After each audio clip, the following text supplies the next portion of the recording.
Okay, good morning, everyone, and welcome to another session of workforce planning. So far, we have discussed a little bit on what is workforce planning, what are the various factors that impact, how do you understand whether there exists a gap between, human resource requirement versus human resource current status. And to bridge that gap, what we do is known as workforce planning, right? Where you are trying to either recruit people if you have a shortage of manpower, and where if you have excessive manpower, you will try to reduce the workforce by maybe downsizing the organization.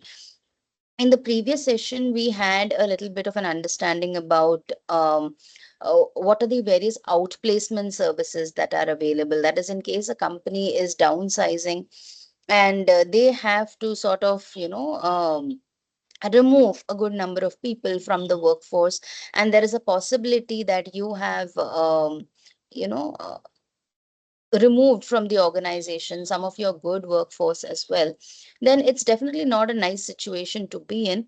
But organizations can help, right? They can help by providing you different kinds of outplacement services, such as right from maybe career counseling to you, right up to maybe resume building workshops.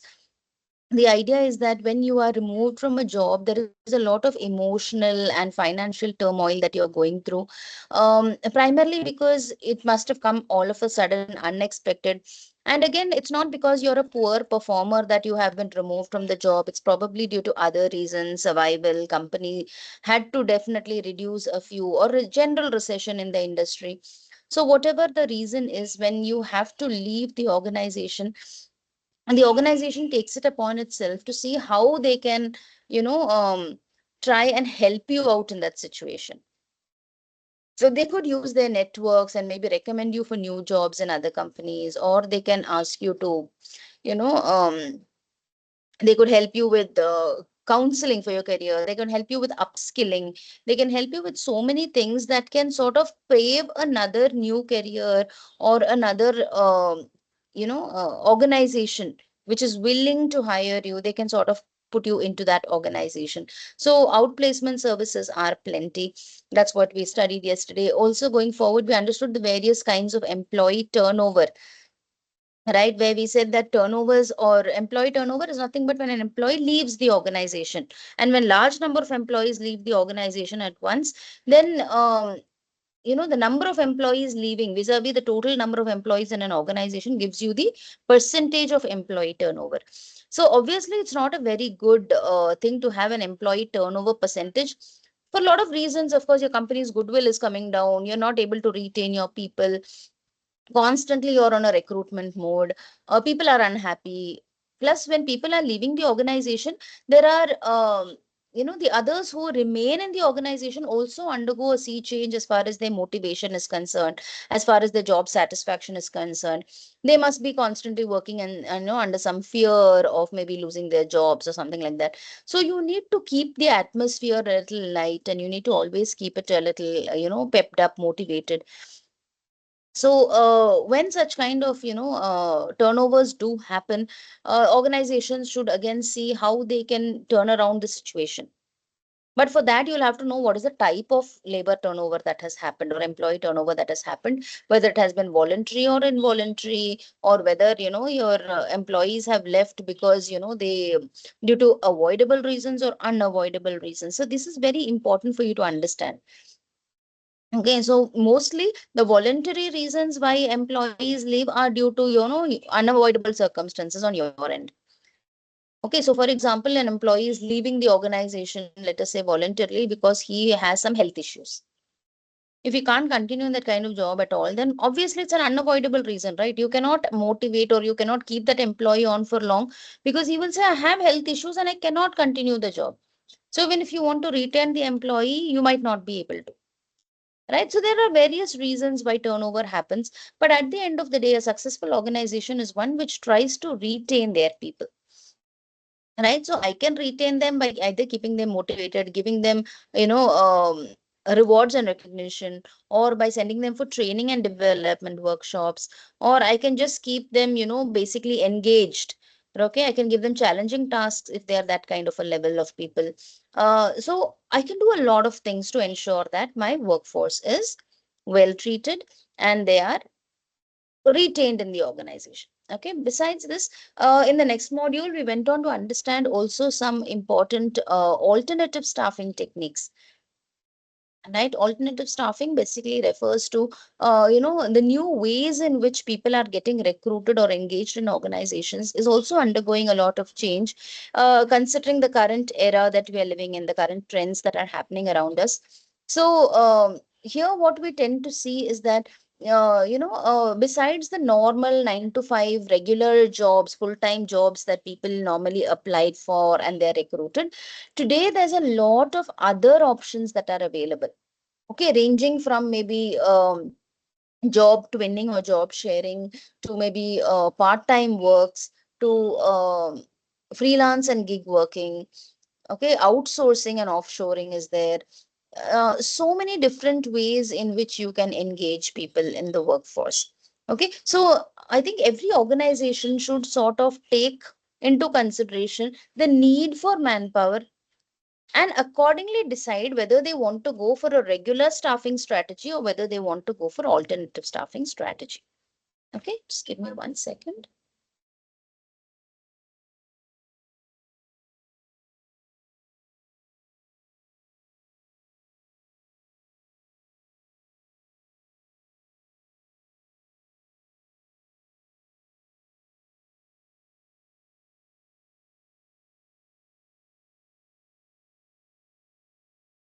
All right, so that was what we stopped with in the previous session.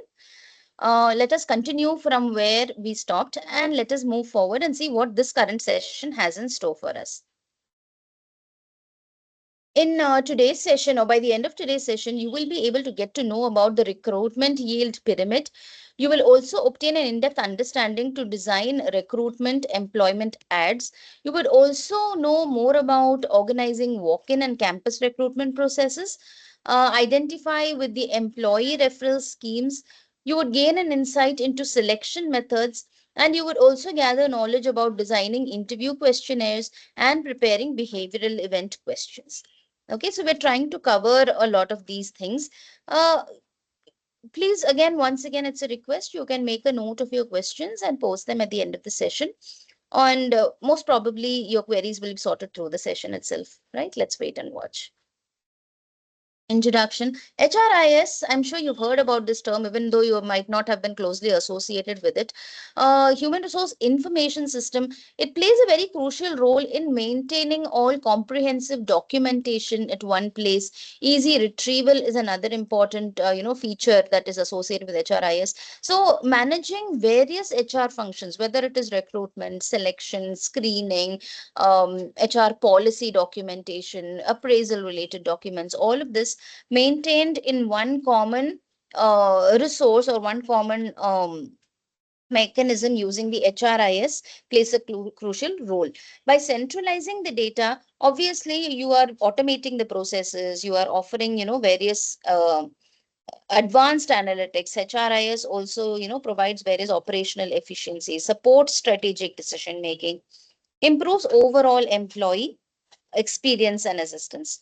All right, organizations that leverage HRIS in their HR planning are better positioned to attract, retain, develop talent and ensure long-term success. So they say HRIS is not something that is of new origin. It's been there for a while now. And of course, organizations have a choice whether they want to use HRIS or continue with manual and cumbersome techniques. Most of the organizations which are well established have moved on to HRIS, and the newer organizations which are getting set up are trying to start with HRIS right from the beginning, and this sort of helps them to better attract, retain and develop the talent over a long period of time in order to ensure competitiveness of the firm. Okay, HRIS has various functions. Okay, applicant tracking is one of them. Okay, ATS, I'm sure a lot of organizations tend to use HRIS. If not for anything else, at least for ATS they use. But what is the reason? Is because, see, nowadays when there are job openings that are available, you tend to apply, and through various job portals you make this particular openings or vacancies known to the public. And in such a circumstance, you will have hundreds and thousands of people who might be willing to and want to apply for jobs in your organization. So when they are applying, there is normally a proliferation or a huge number of um, resumes, a huge number of applicant data that comes in, and manually sorting them and screening them into eligible candidates or ineligible candidates, or suitable and unsuitable candidates, is a difficult task, right? Of course, it is not a very productive task either, because mostly it is a task of screening out, right, rather than screening in candidates. So in such a circumstance, having an ATS helps you to screen in only the required or the eligible number of candidates, while the others are automatically screened out by the system itself. Okay. You also tend to use HRIS for payroll related functions. Then for training, right, training to ensure that people, what kinds of training you can give, who are the employees who were subject to training in the past, and who is the next batch who is now ready for training, what trainings have been rendered in the past, what trainings are to be given now, the chronology of trainings to be organized or sequenced. So all this HRIS can help you do. Succession planning also, when you have created or when you intend to create a succession planning, what do you say, pipeline, right, where you are going to put in or pull in all the potentially capable candidates to take up higher level positions in the organization, then identifying who is better than the rest of them, and who deserves to be successing a current vacant position, etc. Again, HRIS can help you do that. Benefits the administration, yes, for documentation, primarily for taking various administrative decisions, like promotions, transfers, cross training, so on and so forth. Performance management is yet another, because how the employees are performing, who are the good ones, who are the not so good ones, whom to warn, whom to reward, right? Maintaining all that information also is done by HRIS. Employee self service, yes, employee self service also, sorry, undertaken by HRIS only. They help you to understand how, what each employee's documents are about, employee, where he can find what, for example. Okay, either explaining the organization structure well, so that kind of a system. Time and attendance, with maybe with reference to punch cards, maybe with reference to RFID, fingerprint and biometric, how to lock in attendance, and time and time out of employees, that one. And of course, reporting and analytics also, HRIS is keen on undertaking.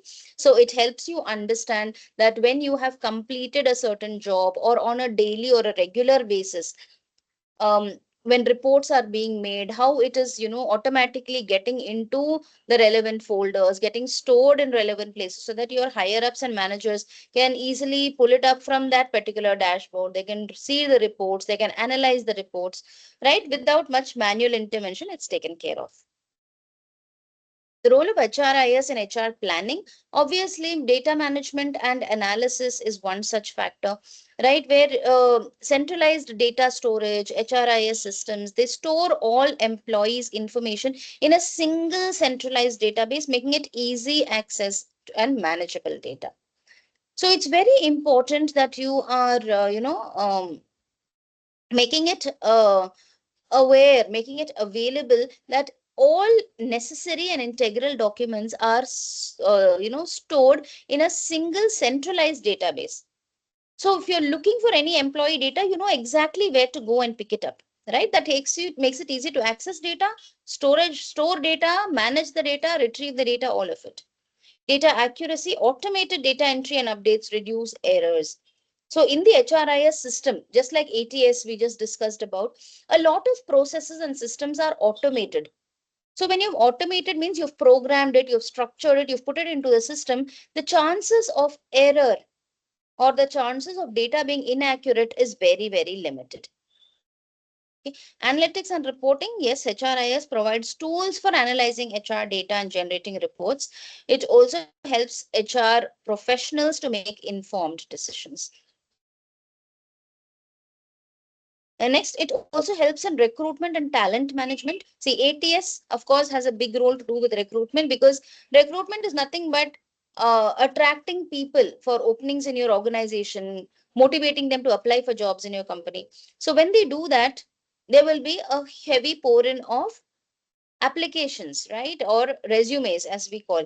Now, HRIS will at the back end understand and streamline the recruitment process by tracking the applicants, managing their resumes, facilitating communication with candidates, right? So it sort of, as soon as you say, okay, this is screened in, or as soon as the ATS says, okay, this resume is screened in, then immediately for whoever is screened in, the next level process is organized and informed to the candidate, right? Maybe the fact that they will have to come in for an employment test.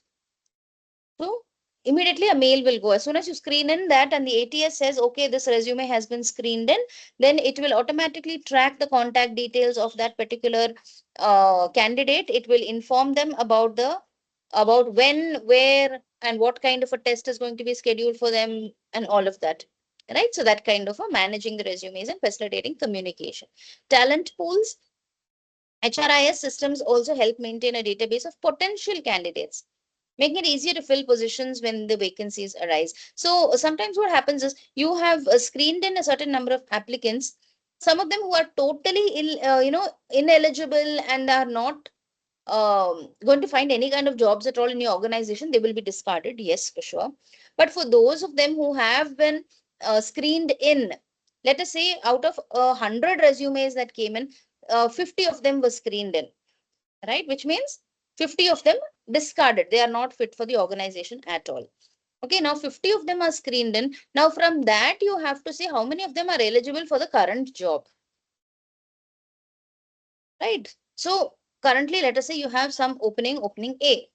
So for this opening A, how many of them are eligible?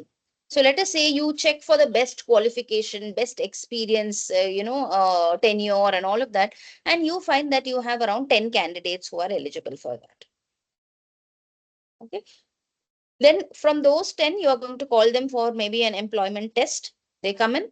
After they finish the employment test, you identify that out of from that 10, only 6 of them have done the employment test well. So the remaining 4 again get screened out, right? Then from the 6 that were selected, you'll say, okay, now you will apply or you will appear for an interview or an interaction session. And in the interaction, again, you might have had, let us say, only 1 or 2 people who did well in the interview rounds as well. And since you have 2 openings, you say, okay, these 2 people are selected. But then those remaining 10 of them, all of those who had given the employment test and interviews and all of that, they will still be retained, in the sense their um, data, their resumes will still be maintained in the database of potential candidates, saying that these people made it up to the last level of screening. So which means they are eligible, they're very good. Just that maybe they messed up in the test, or they would not appear for the interview or something like that, but still they're very good candidates. So store them. Keep them in the database. So in the future, if vacancies of a similar kind arise, then it's easier for you to call upon them and tell them to fill in those positions later. Okay, performance tracking, continuous tracking and analysis of employee performance helps to identify high performers and those needing development. So HRIS is also used for talent management to identify who are your performers, non-performers, or those who are potentially good, but then they have some kind of unable to perform their jobs quite well. So whether they need developmental efforts behind them in the form of training and other things, or whether all they need is a little motivation. So understand who are your high performers and who are those who need your help to get up there. Employee onboarding also is something that HRIS takes care of. Automated onboarding processes you can have. HRIS automates onboarding process, ensuring that new hires complete necessary paperwork, training, and introductions efficiently. So automated onboarding. So as soon as you feed into the HRIS system that tomorrow we have got 10 new candidates who are joining the organization and they have to be onboarded. So immediately HRIS will plan the schedule and plan the routine itinerary of your onboarding. Okay, it will ensure that the new hires come in their required paperwork, maybe with reference to employee provident fund or with regard to anything. All that is filled in. Their I-cards are made, their training schedules, okay, in case they have trainings prior to joining the organization workflow, then what their trainings and schedules are, where that venue is, how long is the training, the resources to be shared for that respective training, then also ensuring that they are introduced to the different parts of the organization and to the different people in power. So all that is taken care of by HRIS. Integration, new employee data is seamlessly integrated into the system, reducing administrative work and improving accuracy. So the thing, as and when people are screened in and their jobs are done, and as soon as they are onboarded, then automatically their data is pulled in by HRIS for what do you say? It gets integrated with employee data. So later on, whatever processes are happening in HRIS, automatically it is getting linked to these people also. You don't need to take any specialized effort or special efforts to ensure it is done. Administrative efforts are reduced to a large extent, and accuracy is definitely on the high because everything is centralized in one location, right? So there's no need to multiple times feed data, and then once it goes right, once it goes wrong, then error, room for error. So all that is reduced. Okay. Learning management system. So training and development also, HRIS has a very important role to play. Uh, Learning management systems, like I'm sure even you in college are subject to an LMS or a learning management system. It is more like a student portal where you will get all relevant communication that is needed for you to survive in the organization. So in your case, it might be all your notes come into your LMS, all your attendance is tracked and put into the LMS, all your marks gets reflected through your LMS. So what happens, it's a management system where the learner interacts and he finds all the work or all the integral information required for him or her as a learner, as a student, will be available in one place. Likewise, even in organizations, they have an LMS where every employee related data gets stored into this LMS, and it enables the planning and tracking for an employee training, developmental programs, right? Skill gap analysis, HRIS helps identify skill gaps and plan targeted training initiatives to address them. So HRIS also tells you who has been subject to what training, which team lacks what kind of training, when you can schedule it, and that skill gap is identified, and you also start in taking initiative to train the people to address those gaps.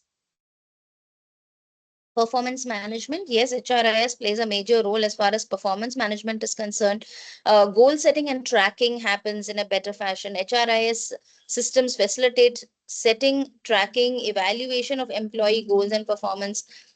So when people are given targets, they are given tasks, objectives to accomplish, then setting those tasks, fragmenting a major task into smaller tasks, tracking intermittent milestones and ensuring that the employees are doing it.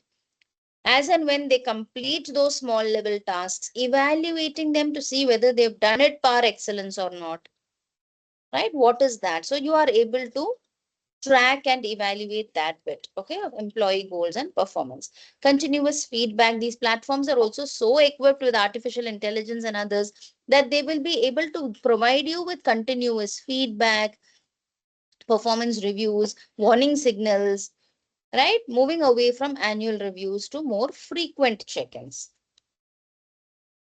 Compensation and benefits management. Yes, payroll integration. We also did look at in the chart that we just saw.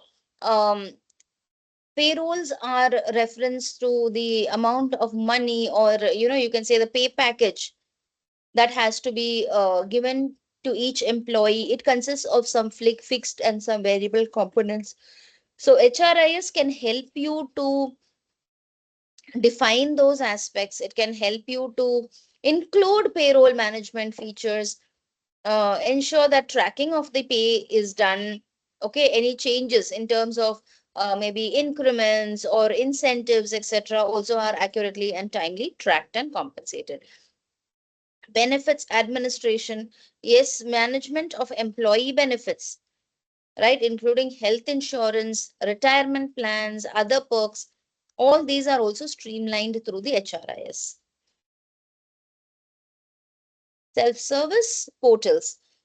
Okay, so HRIS also typically offers self-service portals where employees can update personal information, view pay stubs, request time off, and manage benefits.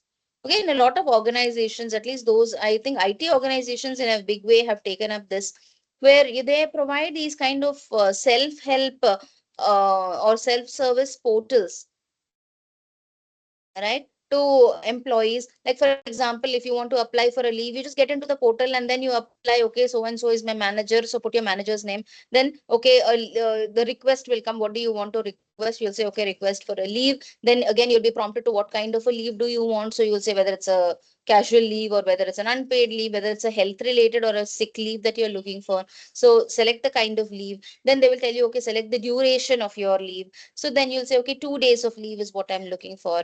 So in case it's a 2 day leave, then they'll say, okay, select the duration or select the dates on which this particular leave has to be available. So you do that and then you click and enter and submit the form. So what happens? This application directly lands up to the person that you've addressed it to. Saying whoever is your boss, whoever has to approve your leave, it gets directly into the portal and your manager will get the prompt from there. They can view your leave application and take a suitable decision, right? Whether you are allowed the day off or whether you are denied. Empowerment, self-service reduces the administrative burden on HR and empowers employees to manage their own information. So there are two reasons why employee self-service is, beneficial, or the current HR trends are tending towards employee self-service. One is primarily because it reduces administrative pressure. Okay, if you are a large sized organization with some hundreds and thousands of employees, then imagine that you have a small HR department or administrative department that is trying to enter the data or integrate these thousands of employees' data into the system. It's not going to be easy at all. It's a never ending job. So, one is it reduces the burden on the HR or on the administrative staff by allowing employees to manage their own data, right? Secondly, employees also feel very empowered, saying that I know where my data is going. I know exactly what the management knows about me and doesn't know about me. And they will sort of, begin to take confidence in the process of the organization. Compliance and risk management are another important aspect that HRIS is responsible for. Compliance, regulatory compliance, HRIS helps ensure compliance with labor laws and regulations by maintaining proper or accurate records and generating compliance reports. Okay, so HRIS helps ensure compliance with labor law and regulations, okay, by maintaining accurate records. So you know that there are plenty of compliances that you will have to maintain over a period of time. It could be employment related laws and contracts. It could be, workplace harassment. It could be anything. So all those laws, ensuring that you are complying by them, ensuring that you are aware of that, you're generating compliance reports where necessary. This is important job that HRIS does. Also, audit trails are another where, detailed audit trails and documentation helps in audit and legal compliance. So every organization has to undergo an audit. And public limited companies obviously need to also publish those audit reports. But for the other organizations, for private sector and so on, you don't really need to maybe publish it for public viewing. But the point is that it at least keeps you updated with things. It ensures that legal compliances are there in place, right? And accordingly, you can figure out how to manage the risk. Strategic workforce planning. Forecasting is one such thing where HRIS systems can analyze workforce data to forecast future HR needs based on trends and organizational goals. So it helps you to analyze, right? HRIS also gives you the sneak peek into what is your current head count, how much should have been, what is the gap, what do we need to do about workforce. So that kind of analysis it is able to do. And succession planning, as I told you earlier, the tools with the HRIS systems helps them to maintain, identify, develop future leaders in the company by making a robust succession plan, right? You have to be sure about how this succession planning is going to work, how you are going to develop future leaders for the organization. Cost management is yet another. Operational efficiency is definitely on the high, because when you begin to motivate things, structure and program things, then the what do you say, possibility of errors considerably comes down. The possibility or the need for constant checks is also reduced, and this leads to saving valuable time and cost for the organization. Budgeting, yes, HRIS assists in budget planning by providing detailed insights into HR costs and benefits or financial planning. Okay, so HRIS also helps you in getting your planning up to date by trying to provide you detailed insights into human resources costs and the planning engaged there. Employee engagement and retention. So conduct surveys and feedback, facilitate them, give them employee engagement feedback surveys and collect their feedback to understand where they are not feeling engaged. What is it that they find lacking in the system? Retention strategies, analyzing data on turnover rates and employee satisfaction can inform retention strength. Saying I get information and study that. As you analyze data on, let's say, turnover, you will be able to understand what can be the countermeasures you can take so that retention strategies are enforced. Benefits of HRIS and HR planning. Yes, HRIS is coming up in a big way. And how it helps is, one, it improves efficiency. Automation or routine tasks allows the HR to plan the, what do you say, plan tasks and improve the efficiency. Enhance decision making is yet another. It enhances real time data and advanced analytics. HRIS is so equipped that it is able to provide you real time analysis and advanced analysis. And this helps you to make data driven decisions, uh, you know, what do you say, more than a rumor based or a gut based decision. It will be data driven decisions that, you will be enabled to make going forward. Employee experience, better employee experience. Yes, self-service portals and streamlined processes enhance the overall employee experience and satisfaction. Okay, so you have to be a little more careful in, providing this kind of an enhanced experience to your employees. Cost saving is definitely going to be an outcome of this, because reduction in administrative overheads and improved operational efficiency lead to significant cost savings. So you have to, or it will sooner or later be visible. But the point is that when you reduce administrative overheads, like this one function was an administrative overhead only. But when you automated it, right, and he started using AI to help you there, it gave you much more time for improved operational efficiency and cost reduction. Scalability, yes.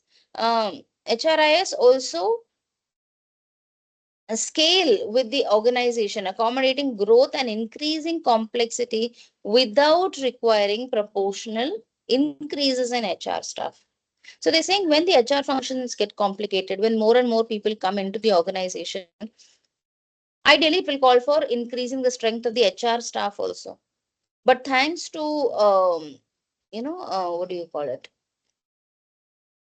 Thanks to employee engagement, thanks to HRIs, that now you're able to bridge that gap, and you're able to say that despite having the same number of HR staff, due to HRS, I'm able to complete the task faster and better. Module 6, recruitment. Just going to be starting that shortly. Just give me a second.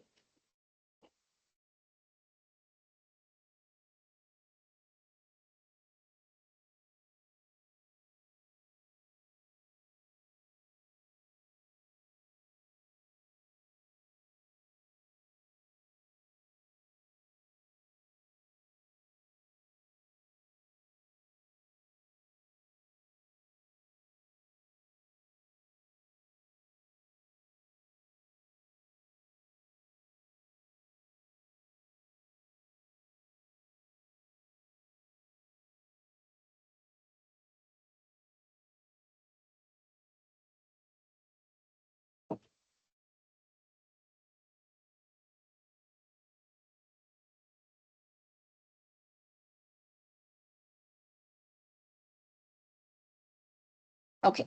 So starting with module 6, and this is more to do with recruitment. I think in the beginning, I did make a mention that, recruitment is one important task where you are trying to attract people to the organization, inform them about the openings in your organization, and then motivate them to apply for jobs in your concern. So how does it happen, right? So this is what we're going to be studying in recruitment.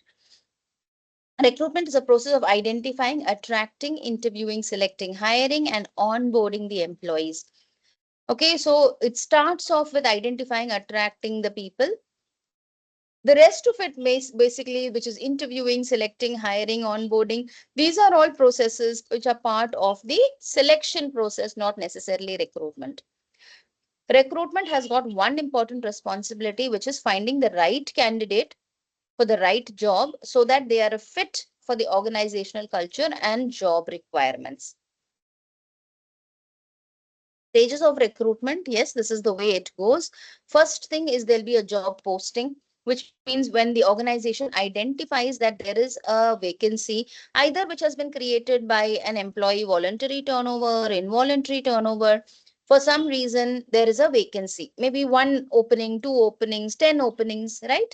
So once the job posting is identified, companies will have to identify how to go and create awareness about this job availability.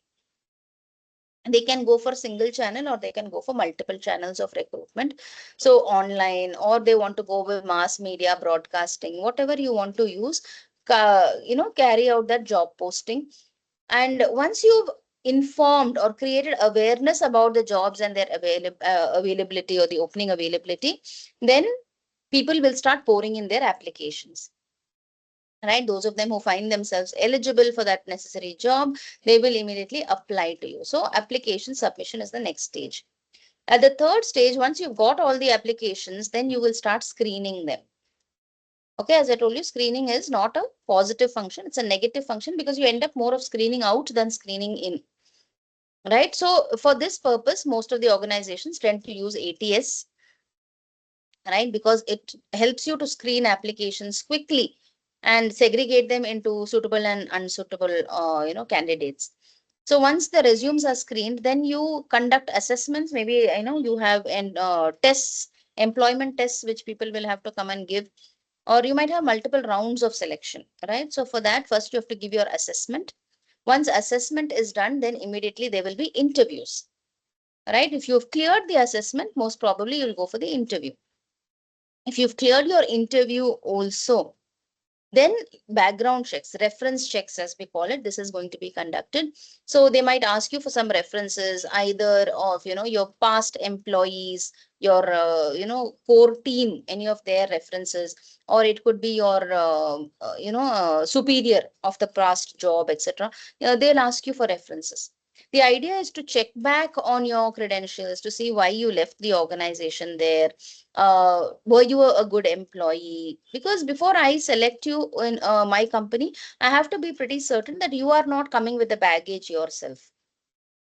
Right? It can't be that you have been removed from a job in the past due to non-performance, and I'm taking a chance with you again and I'm giving you a job. But when I do a background check and I call back on your previous company and check about you, and they say, no, we were not able to keep this person anymore due to non-performance or underperformance, then I know that, okay, after this point, I should not be recruiting this person. But if a reference or a background check reveals that, yes, this is an employment or he was a very good worker of ours, but because we didn't have opportunities to give him for further growth, we had to let him go, then that's a green signal for you. You have to go ahead and recruit him, right? You give the job offer, and once the candidate receives the job offer, if he's willing to take it up, then he gives his acceptance to the company that, yes, I'm willing to take up this job offer and I'm going to come and join you. And once that is done and the company has given you a joining date, then you will be onboarded on that particular date. 8 common recruitment challenges and how to face them. Yes, attracting the right kind of candidate.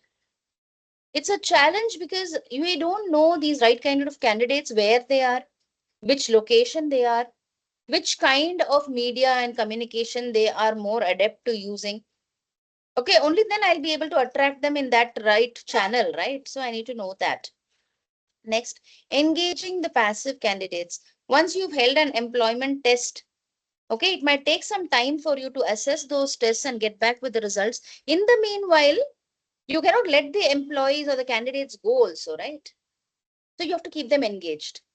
Just maybe drop a mail to them and say, yes, we have understood that you came for this assessment. We will shortly let you know the results. So every 2-3 days, nudge them a little bit and say, yes, we are working on it. The assessment results should be out soon. So what happens? Keeps the employee waiting. If you completely cut off from them and don't engage them, what happens is they will think, okay, I gave my assessment test. Probably I didn't make it. Now let me start applying somewhere else. And maybe they'll go and take up a job also somewhere else. Now, after I've done all the assessment, all this effort is being undertaken over here. And then I realize that the employee or the candidate that I wanted is gone for another job. I've lost them, right? So engage those passive candidates and keep them occupied. Tell them that yes, company is worried about you, company is thinking about you. All right. Use data driven recruitment. Wherever possible, okay, use only data. Don't use hearsay, don't use recommendations, references. As far as possible, let their resume speak for themselves, let their performance in recruitment or selection tests and in interviews, let it speak for themselves. Okay, building a strong employer brand. So you have to make yourself very strong as an employer, right? You have to ensure that you have a clean image, clean repute, strong goodwill. Then only will good candidates want to apply to your organization. So build that strong employer brand. Hire quickly. Okay, don't keep people stranded in the air. Don't tell them, okay, you come for an interview. They come for the interview and then it's been 2 weeks. You have not either got back to them, neither have you recruited anybody. You're still sitting on that work saying that, okay, we still have time. The new clients are going to come only after 3 months. At that time, we will recruit. Now, if you are going to keep your people waiting, one, your employer brand image is definitely going to go down. The point is that despite having undertaken all these efforts, you might still not get the right candidates because people are not, going to wait, assuming that you will call them or assuming that they'll get the job, right? Have a fair recruitment practice. Okay, nothing under the table, nothing unfair, nothing, that is wrapped up. So you need to have a fair, transparent system of recruitment. Let people know, right? Poor candidate experience. Okay, poor candidate experiences can be actually a turn off, right? You might want to tell these people that, you're not eligible and, we are looking for people with a minimum of these many number of years and therefore you are ineligible. So turning down those candidates and saying that, no, we'll not be able to give you a job right now. Efficient recruitment process. Ensure that your process is very robust. You have that particular, what is called, structured approach to conducting your recruitments, and every time there are recruitments you are going to go through the same process. It ensures robustness, it ensures that you are not skipping processes, you are not taking stages lightly. Okay, have an efficient process which is conducted well in time or in a timely fashion, and it is also a structured program. Yes, the recruitment yield pyramid is one such thing that I wanted to touch upon. It's also known as the hiring funnel.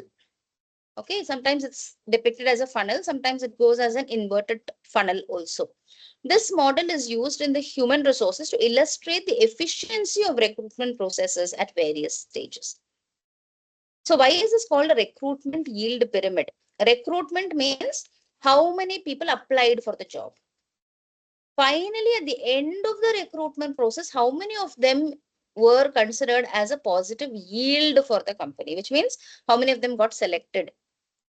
Right? So from the stage of application to the stage of final selection, all the number of changes or the amount of changes that go through at various stages, that is what is depicted by the RYP. It helps HR professionals understand the ratios and conversion rates from one stage to the next, enabling them to optimize their strategies and predict hiring outcomes more accurately. Okay, so HR professionals understand these ratios. They know that from the base recruitment to the yield, the ratio can be very alarming. Okay, so for example, 1,000 candidates applied and 6 of them were appointed for the job. So this actually shows how lucrative your job was, how many people were willing to offer themselves for employment to your company, but how your process was so robust that finally only 6 candidates you were able to select and hire. Right? So what is the conversion rate from one stage to the next? Right? This is what is the RYP all about. See, this is what an RYP structure looks like. Okay, a recruitment yield ratio, or in this case, they're saying it is an 0.8%. Why? Because while 250 applications were received, only 2 job offers were sent. Right? So that shows it's a very, very less than 1% yield you have received out of this. Okay, so at 250, these are the applications that came in. Phone screening, okay, that means whatever ATS or whatever you used, okay, you use that and you found that out of the 250 people who applied, only 50 of them actually met the criteria that you wanted, right? Once you've got that, those 50 people, you send them for the first round of interview.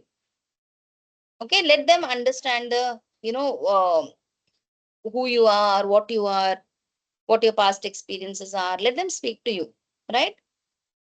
Then in that particular place, 25 of them attended the first interview, out of which only 15 got selected. Those 15 are given case studies to solve. Something like, to gauge their understanding, analytical ability, how they to go ahead. Okay, that kind of thing. So go through the case studies. Those who solved those case studies successfully were only 5 of them. So those 5 were sent for interviews with the executive team, maybe your middle and top level management. They met these 5 candidates. They spoke to them further about what they were going to bring to the table. How can they handle crisis? How will they handle stress? Etc. etc. So the executive team will also ask you about maybe your expectations from the organization and all of that. And finally, from those 5 who went through the interview, 2 of them the executive team found suitable and they gave them offers, right? Saying that we would like to have you in the company. So this journey from 250 to 2 people is known as the recruitment yield pyramid. Okay, this is again one more example of that. You can read through at your leisure. Stages in the RYP is first initial applicants. As soon as initial applications come in, because they are the largest in number, they will have to be screened. So you will screen out the ineligible or the wrong candidates. Those who are found good and eligible conduct candidate interviews or tests, whatever. Once the interview is also done, then identify who qualified in the interview, right? And then those people you are going to give offer letters. Okay, from those offers, again, maybe both of them or all of those people who are offered the letters will take it up. That should be your attitude when you send out offers. Because at the offer stage, if you notice, the RYP ended at the offer stage. We are not looking at further funneling. Why? Because when an organization sends out offers, they should be prepared that all those whom I'm sending offers to, they will all accept. So therefore, there is no natural funneling from that point. So if I've sent out 10 offer letters, I should be prepared if all those 10 candidates come back to me and say, we are willing to join. You should have had those 10 openings when you sent out 10 offer letters. Got it? And then the new hirees, they will have to be onboarded. So initial applicants, give them a job description, total number of individuals who apply for the job. Large pool increases the chance of finding suitable candidates. Okay, so how can you optimize this? By a broad job advertising, multiple sourcing channels you use. Applicants who pass the initial resume screening and basic qualifications check. That's what is known as candidate screening. Okay. Importance, it ensures that only qualified candidates proceed, leaving time and resources. Okay. Optimization, use of ATS and clear job descriptions to filter out unqualified applications early. So you should ensure how you are able to perform a certain function objectively. Candidates screened. Yes, total number of individuals who apply for the job, they are the basis for screening. A large pool. Sorry, I think I went back. In yeah, candidates are offered the particular job. So from based on the interviews, those of them who do well in the interviews, who qualified, they receive job offers after successful interviews and evaluations. Final selection of potential employees is done at this stage, and then they are released. And competitive offers need communication and good understanding of the candidate expectations. So before you release your offer to the candidate, ensure that you know the candidate well. Ensure that your offer is a competitive one which you are making, so that there is a clear what do you say, uh, there is clarity on the expectations, both candidate expectations also and the candidates expectations from the company also. That should be very clear. And of course, there are new hires. Candidates who accept that job offer and join the organization are the new hires. Importance in the recruitment channel is that it's the final stage and it indicates successful recruitment. Okay. Optimization, effective onboarding processes to ensure a smooth transition and integration into the company. Okay, they have to ensure that the onboarding goes really smooth, all the processes and procedures are done, and the integration with the company or into the company also should be smooth.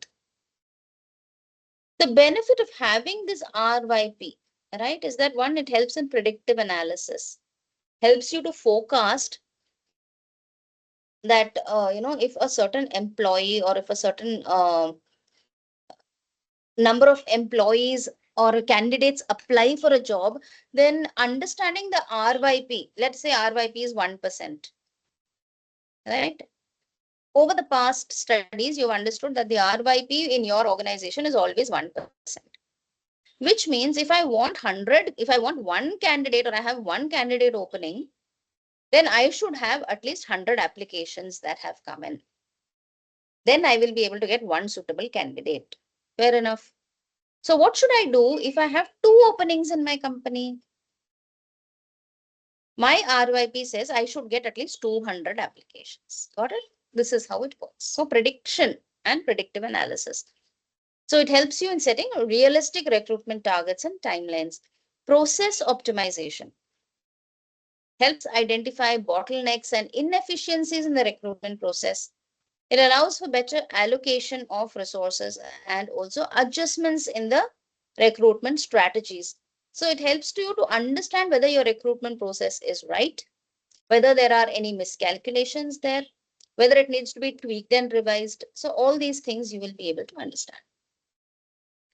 Okay, performance and cost management. We spoke about these things. So again and again, I'm not going to go through them. Improved candidate experience. Candidates will experience well or good if you, one, you're keeping them engaged. Second, you have a very structured and transparent, fair way of doing things. Third, it enhances the experience for candidates by reducing delays and improving communication.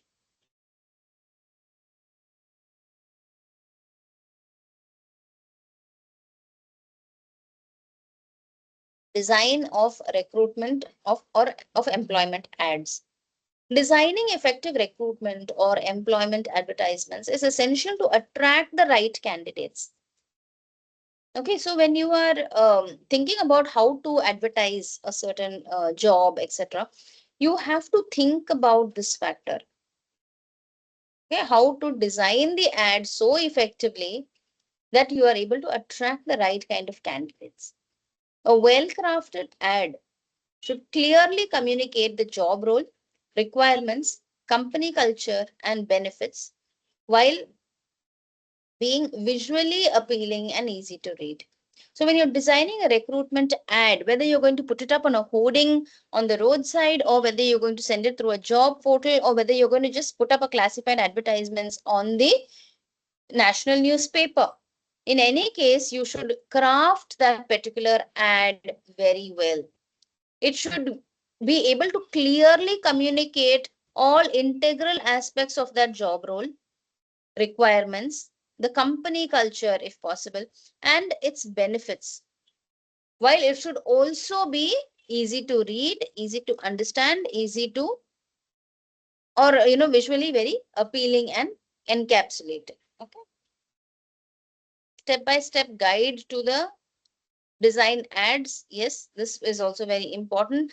You'll have to see how you can place the advertisements for this particular task.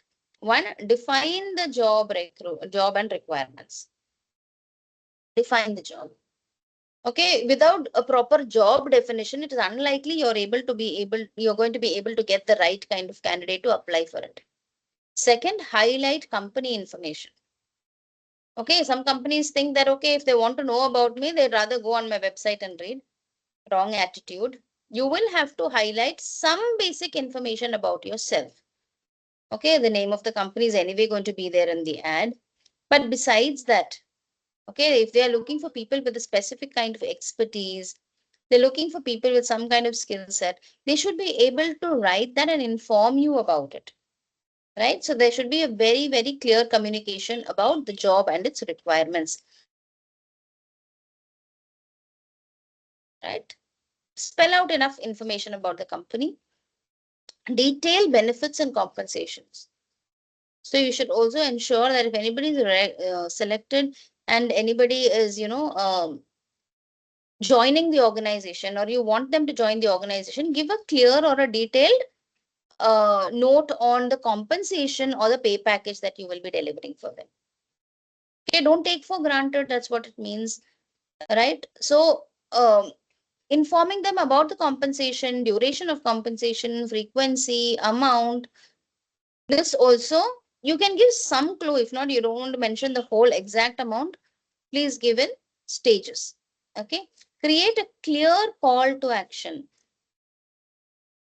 Okay. So you need to ensure that in that advertisement that you're placing, there should be either, a get back on an email ID, or an AI assisted chatbot probably, or there should be a number of somebody. There should be the address of that particular organization that is, wanting to recruit you. Okay, clear call for action. And also you have to tell people that if you see this advertisement and you find yourself suitable, what should you do? Should you come for the interview? Should you apply with your resume? What are you supposed to do? That should be clear. That is your call of action. Designing elements, whether you want to have more of text, whether you want to have more of graphs and pictures. See, they can be very good recruitment ads with very minimal words spoken or written on the advertisement copy. That's the way the recruiter wanted to do it, right? So maybe a picture can come in. So how do you want to do it should be clear. Optimize for different platforms. Once your basic advertisement copy is ready, now start tweaking it and putting it into different platforms. So the same advertisement, little more detail, maybe post box number and the address, etc., was going to be there in a newspaper ad. While if you are going for a job portal and so on, you might cut it short and say, okay, I'm going to have only so much because that's all the time I have for, right? And proofread and test. The okay, so proofread your ad well. It doesn't look nice if your ads are going to go out with errors or it's going to go out with incomplete information. And test the ad if possible, right? Just go and show it to one of your employees or one of your kith and kin and say, okay, this advertisement, is there anything you find unclear? Is there anything that you think needs to be changed? Okay, so those kind of questions that you can ask them. Okay, so what I'll do is I'll give you a quick 10-minute break here. Okay, so you can go and come back after the break. It is right now on my clock, it is 12:30. 12:40 we come back and we will continue. Okay.